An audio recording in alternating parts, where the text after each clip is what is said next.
بسم الله الرحمن الرحيم الحمد لله والصلاة والسلام على رسول الله وعلى آله وأصحابه أجمعين أما بعد ناظرین کرام السلام علیکم ورحمۃ اللہ وبرکاتہ۔ شرح الادب المفرد کے عنوان سے اس پروگرام کے ہمراہ ہم حاضر خدمت ہیں، اور اس سے قبل گزشتہ ملاقات کے موقع پر ہم پڑھ رہے تھے امام بخاری رحمہ اللہ کی یہ کتاب کہ جس کا نام ہے الادب المفرد۔ اس کتاب میں باب نمبر 143 کہ جس کا عنوان قائم فرمایا ہے امام بخاری رحمہ اللہ نے، فرمایا کہ باب ما یجب من عون الملہوف، یعنی دینی تعلیمات کی روح سے ہمیں یہ بات سمجھ میں آتی ہے کہ انسان کے لیے ضروری ہے یہ بات کہ اگر اسے معاشرے میں، بستی میں، اپنے ملنے جلنے والوں میں اگر کوئی ضرورت مند اور پریشان حال قسم کا کوئی انسان نظر آئے تو اب یہ چیز مومن کو زیب نہیں دیتی کہ اس سے لا تعلقی اختیار کر لے، اور یہ کہ اسے بے بس اور بے سہارا چھوڑ دے۔ تو ایسا کرنے کی بجائے ضروری ہے یہ بات کہ ہم حتی الامکان جس طرح بھی ممکن ہو سکے ہماری یہ کوشش رہنی چاہیے کہ کاش ہم اس کے کسی کام آ سکیں۔ اور اس سلسلے میں ناظرین کرام یہاں جو احادیث درج فرمائی ہیں امام بخاری رحمہ اللہ نے، تو انہی احادیث میں سے یہ حدیث کے جس کا نمبر ہے 306۔ گزشتہ نشست کے موقع پر ہم یہ حدیث پڑھ رہے تھے اور گفتگو یہ چل رہی تھی کہ رسول اللہ صلی اللہ علیہ وسلم نے ارشاد فرمایا کہ ہر مسلمان کے ذمے صدقہ ضروری ہے، اور ہم نے یہ تذکرہ کیا کہ ایک اور موقع پر جیسا کہ رسول اللہ صلی اللہ علیہ وسلم نے ارشاد فرمایا کہ ہر جوڑ کے عوض ہر مسلمان کے ذمے ہر روز صدقہ ضروری ہے، اور یہ کہ انسانی جسم میں 360 جوڑ ہیں، تو ہر صبح بیدار ہونے کے بعد انسان جب دیکھتا ہے کہ میرے تمام جوڑ سلامت ہیں اور میرے جسم میں اٹھنے بیٹھنے کی اور حرکت کرنے کی، آمد و رفت کی اور یہ کہ کام کاج کی صلاحیت موجود ہے، لہذا اس چیز کا تقاضا یہ ہے کہ یہ 360 جوڑ کے جو درست حالت میں ہیں، حرکت کر رہے ہیں، تو انسان کو چاہیے کہ اللہ کی طرف سے اس عظیم ترین احسان کی وجہ سے صدقہ کیا کرے، شکر ادا کرے۔ لیکن اب یہ 360 مرتبہ صدقہ ہر روز، تو اس کی بجائے فرمایا کہ وَيُجْزِئُ مِنْ ذَلِكَ رَكْعَتَانِ يَرْكَعُهُمَا مِنَ الضُّحَى، صلاة الضحیٰ 2 رکعت نماز چاشت انسان اگر پڑھ لے پابندی کے ساتھ، تو گویا اللہ کے ہاں اس نماز چاشت کا اتنا بڑا مقام و مرتبہ ہے کہ گویا انسان نے ہر روز 360 مرتبہ صدقہ کر دیا ہے۔ الغرض یہ حدیث جو کہ ہمارے سامنے ہے، اس حدیث میں آگے یہ تذکرہ کیا گیا کہ قالوا فَإِن لَّمْ يَجِدْ، یعنی اللہ کے رسول آپ نے فرمایا کہ عَلَى كُلِّ مُسْلِمٍ صدقہ، ہر مسلمان کے ذمے ہے صدقہ، لیکن اگر کسی کو کوئی چیز دستیاب نہ ہو، اتنی گنجائش نہیں ہے، جیب اجازت نہیں دیتی کہ صدقہ کیا کرے، تو پھر کیا کیا جائے گا؟ قال فَيَعْتَمِلُ بِيَدَيْهِ فَيَنْفَعُ نَفْسَهُ وَيَتَصَدَّقُ، بیکار نہ بیٹھا کرے کوئی انسان، بلکہ اٹھے، محنت کرے، کوشش کرے اور یہ کہ خود اپنے ہاتھوں سے انسان کوئی کام کاج کیا کرے فَيَعْتَمِلُ بِيَدَيْهِ، اپنے ہاتھوں سے کام کاج کرے اور یوں خود اپنے آپ کو بھی فائدہ پہنچائے اور ضرورت مندوں پر صدقہ و خیرات بھی کیا کرے۔ کہ سوال یہ کیا گیا ہے کہ اگر کسی کے پاس گنجائش نہ ہو تو کیا کرے، تو آپ نے فرمایا کہ گنجائش نہیں ہے تو گنجائش پیدا کی جائے، اور طریقہ یہ بتائے کہ انسان یوں بیکار بیٹھا نہ رہے کہ میں کیا کروں، بس ٹھیک ہے جو مل جائے گا بس گزارا چلایا جائے گا، یوں یہ سوچ کہ یہ بیکاری اور دوسروں پر بوجھ بنے رہنا اور دوسروں سے امید وابستہ کیے رکھے انسان کہ آج فلاں کھلا دے گا کل فلاں کھلا دے گا، تو یہ پسندیدہ ترین انداز فکر ہے۔ ایسا کرنے کی بجائے فرمائے کہ اٹھے، محنت مشقت کرے، اپنے ہاتھوں سے کام کاج کرے، ہاتھ پاؤں ہلائے، اور جو کچھ ملے گا اس محنت کے عوض اللہ کی طرف سے جو بھی روزی نصیب میں ہوگی تو اسے خود اپنے کام میں بھی لائے اور دوسروں پر صدقہ بھی کیا کرے۔ قالوا فإن لم يستطع أو لم يفعل، عرض کیا گیا کہ اگر وہ ایسا بھی نہ کر سکے کہ اٹھنا محنت و مشقت کسی وجہ سے اگر یہ چیز اس کے بس میں نہیں ہے کہ وہ خود ہی کمزور ہے مثلا یا اور کوئی بھی وجہ ہو گئی، پھر وہ کیا کرے؟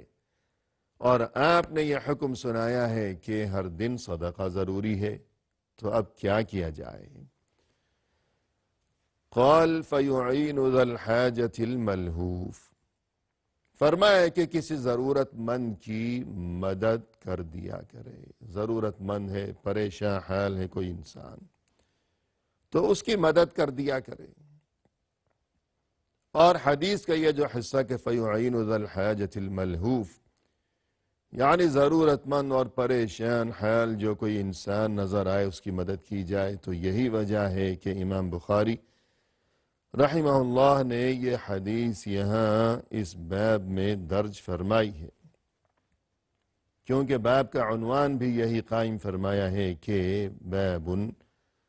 ما یجب من عون الملہوف، ضرورت مند کی مدد کرنا، اور اس حدیث میں بھی یہی تذکرہ کیا گیا۔ قالوا فإن لم يفعل، لوگوں نے عرض کیا کہ اے اللہ کے رسول اگر کسی کی مدد بھی نہ کر سکے، کہ کسی قابل ہی نہیں ہے، کیا مدد کرے گا کسی دوسرے کی؟ قال فَيَأْمُرُ بِالْخَيْرِ أَوْ يَأْمُرُ بِالْمَعْرُوفِ، فرمایا آپ صلی اللہ علیہ وسلم نے کہ اگر کسی بھی شکل میں کسی ضرورت مند کی مدد کے قابل نہیں ہے کوئی انسان، تو اب اس کے لیے صدقہ یہ ہے کہ بھلائی کا حکم دیا کرے، کسی کو اچھی بات بتا دی، کوئی اچھی بات کسی کو سکھا دی ہے، تو یوں یہ چیز انسان کے لیے گویا کہ صدقہ ہے اور باعث خیر و برکت اور موجب اجر و ثواب ہے کہ اچھی بات کسی کو سکھا دی جائے۔ قالوا فإن لم يفعل، پھر عرض کیا گیا کہ اگر ایسا کرنے کے قابل بھی نہیں ہے کہ لکھا پڑھا انسان نہیں ہے مثلا، یا کسی بھی وجہ سے وہ کسی کو کوئی اچھی بات بتانے کی صلاحیت سے محروم ہے، اتنا بھی نہیں کیا اس نے، اب کیا کیا جائے؟ قال فَيُمْسِكُ عَنِ الشَّرِّ فَإِنَّهُ لَهُ صَدَقَةٌ، تب آپ صلی اللہ علیہ وسلم نے ارشاد فرمایا کہ کم از کم اتنا تو کر لیا کرے کہ کسی کو تکلیف نہ پہنچایا کرے، تو یہ چیز بھی انسان کے لیے صدقہ ہے کہ اگر کسی کو ہم فائدہ نہیں پہنچا سکتے کہ ہم کسی قابل ہی نہیں ہیں خدا نخواستہ، نہ تو روپے پیسے سے فائدہ پہنچانے کے قابل کہ مالی حیثیت نہیں ہے خدا نخواستہ،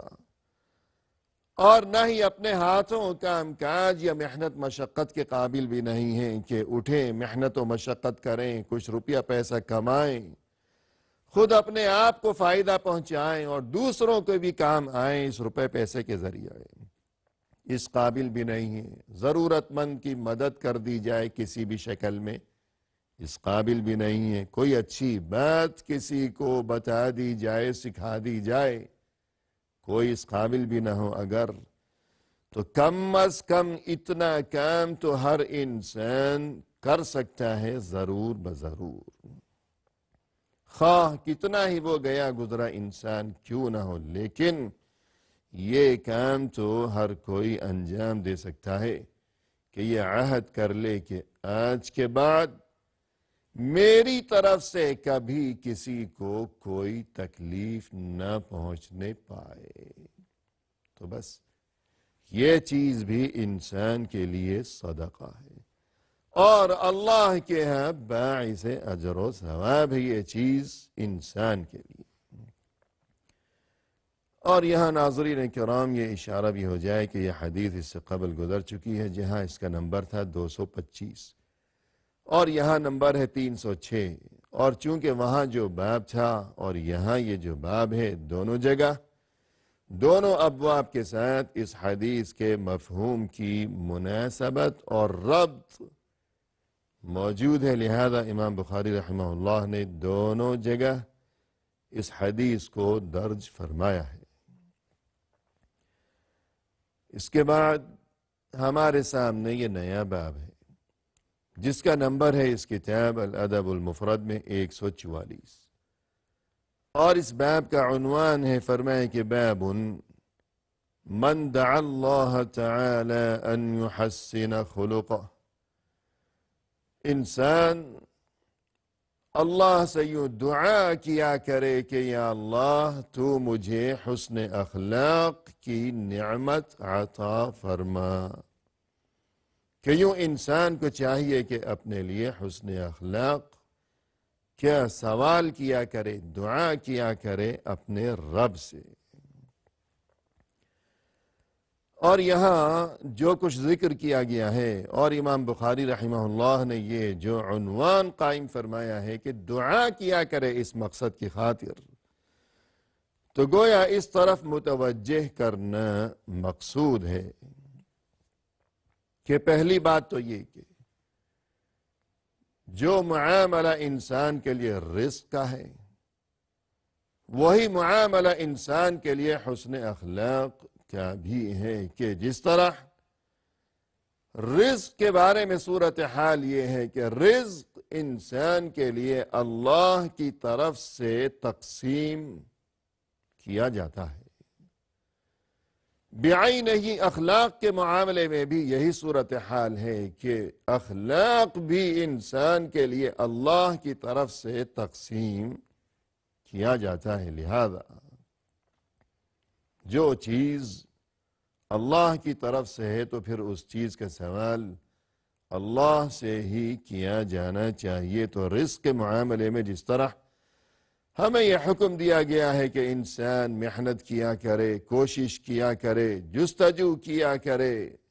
رزق کے حصول کے معاملے میں، اور اس کوشش کے علاوہ مزید یہ کہ اللہ سے دعا و فریاد بھی کرتا رہا کرے کہ یا اللہ تو مجھے رزق میں فراوانی اور خوشحالی عطا فرما، کہ دعا بھی ہو اور جد و جہد بھی ہو، دونوں چیزیں ایک ساتھ ہوں۔ تو یہی صورتحال حسن اخلاق کے معاملے میں بھی ہے کہ انسان کوشش کیا کرے کہ میں بد اخلاقی سے بچوں،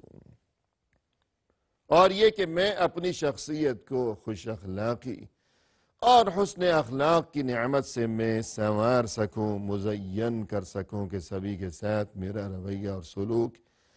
ہمیشہ عمدہ ترین ہوا کرے۔ تو اس بارے میں کوشش کی جائے، یہ بات ہمیشہ ذہن نشین رکھی جائے، اور یہ کہ جو طریقہ بھی اس سلسلے میں مفید ثابت ہو سکتا ہو اسے اپنایا جائے، مثلا یہ کہ اچھے لوگوں کی صحبت اور اچھی کتابوں کا مطالعہ، تاکہ انسان اچھی باتیں جب سیکھے گا تو یہ چیز اس کے لیے حسن اخلاق کے سلسلے میں مفید ثابت ہو سکے گی۔ تو یوں کوشش بھی کی جائے اپنے اخلاق کو سنوارنے کی، اور کوشش کے ساتھ ساتھ اللہ سے دعا و فریاد بھی کی جائے کہ جس طرح رزق کے معاملے میں یہی دو باتیں ضروری تھیں کہ کوشش بھی اور دعا بھی، تو حسن اخلاق کے بارے میں بھی یہی دو باتیں ضروری ہیں کہ کوشش بھی اور اللہ سے دعا بھی۔ جیسا کہ رسول اللہ صلی اللہ علیہ وسلم بھی دعا کیا کرتے تھے کہ یا اللہ تو مجھے حسن اخلاق کی نعمت عطا فرما کہ میرا اخلاق درست ہو، عمدہ ہو۔ اللہم اہدنی لأحسن الاخلاق لا يهدي لأحسنها إلا أنت واصرف عني سيئها لا يصرف عني سيئها إلا أنت، یعنی یا اللہ تو میری رہنمائی فرما حسن اخلاق کی طرف، بہترین اخلاق کی طرف، اور تو مجھے محفوظ رکھ بد اخلاقی سے۔ اور پھر یہ کہ ناظرین کرام یہاں اس جانب متوجہ کرنا بھی مقصود ہے کہ دعا ایسی چیز ہے کہ مومن کو ہمیشہ اللہ سے دعا و فریاد کا سلسلہ قائم و دائم ہی رکھنا چاہیے کہ انسان ہر چیز، ہر معاملے میں اپنی دنیا کی بہتری، اپنے دین کی بہتری اور اپنی آخرت کی بہتری کے لیے، ہر معاملے میں بہتری کے لیے انسان کو چاہیے کہ وہ اللہ سے ہمیشہ خیر کا طلبگار بنا رہے، فریادی بنا رہے، ہمیشہ اللہ کے سامنے گڑ گڑانے کا سلسلہ ہو، آہ و زاری ہو، گریہ و زاری ہو، اور دعا کا زیادہ سے زیادہ اہتمام کیا جائے، کیونکہ ہر خیر صرف اور صرف اللہ ہی کے ہاتھ میں ہے۔ ہر خیر اللہ کے ہاتھ میں ہے، جو ملے گا اللہ کی طرف سے ملے گا، ورنہ نہیں ملے گا۔ جیسے کہ رسول اللہ صلی اللہ علیہ وسلم دعا کیا کرتے تھے کہ اللہم اصلح لی دینی الذی هو عصمت امری واصلح لی دنیای التي فیہا معاشی واصلح لی آخرتی التي الیہا معادی، کہ یا اللہ تو میرے لیے میری دنیا کو بھی بہتر کر دے، آخرت کو بھی سنوار دے، اور یہ کہ میرے لیے یا اللہ میرے دین کو بھی سنوار دے، بلکہ سب سے پہلے دین کی بہتری کا سوال، پھر دنیا کی بہتری کا سوال، اور پھر آخرت کی بہتری کا سوال۔ تو یوں ہر معاملے میں وہ دینی ہو یا اخروی ہو، انسان کو چاہیے کہ ہمیشہ اللہ سے دعا کیا کرے، اللہ سے خیر طلب کرتا رہے، اس لیے کہ خیر صرف اللہ ہی کے ہاتھ میں ہے۔ اسی کے ساتھ ناظرین ہمیں دیجیے اجازت، وآخر دعوانا ان الحمد للہ رب العالمین۔